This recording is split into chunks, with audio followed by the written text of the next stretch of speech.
The BaKKeN Pipeline Resistance Coalition is a growing grassroots coalition. Right now we have probably about 14 different groups who are part of our coalition.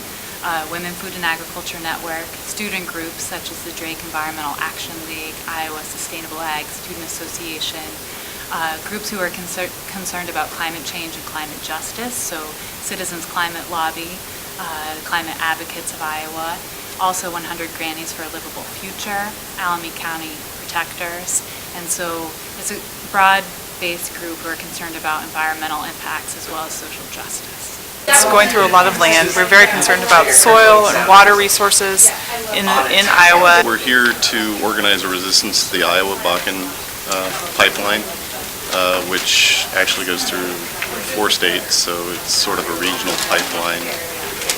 And we're here to find a way to stop that pipeline from happening.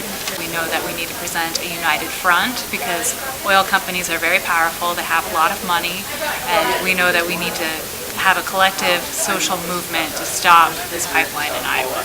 We're concerned about what the pipeline is going to do simply as it's being built, or any leaks, whether they be small or large, what that means for the landscape in general and for Iowa farmers and agricultural interests. The pipelines and the carbon economy, it just brings all of this, so many issues together. I understand that energy independence is really important for the United States, but the BaKKeN oil is not the way to go with that. BaKKeN oil is expensive to extract in dollars and in carbon. It's also a highly explosive, volatile form of oil.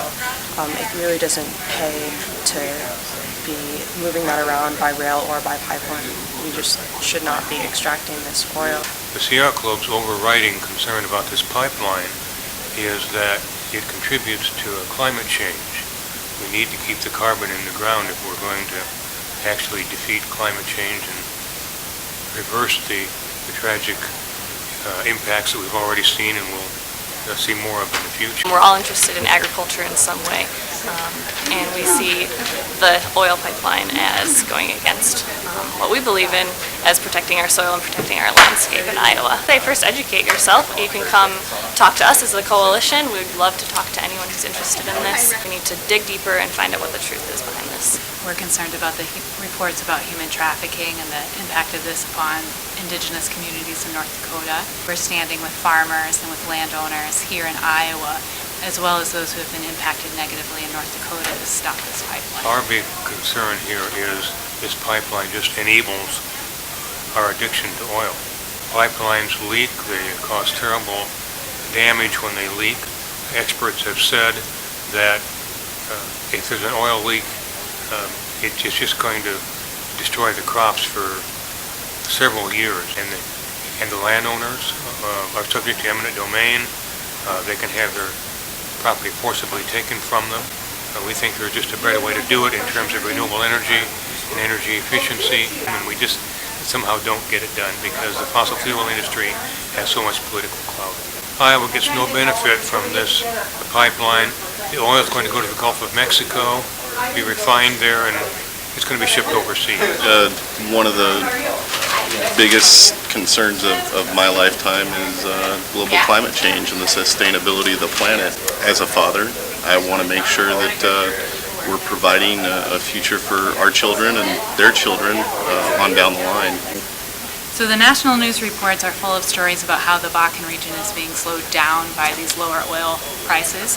But we know that before the holidays, Obama's administration relaxed regulations on export of minimally processed crude oil.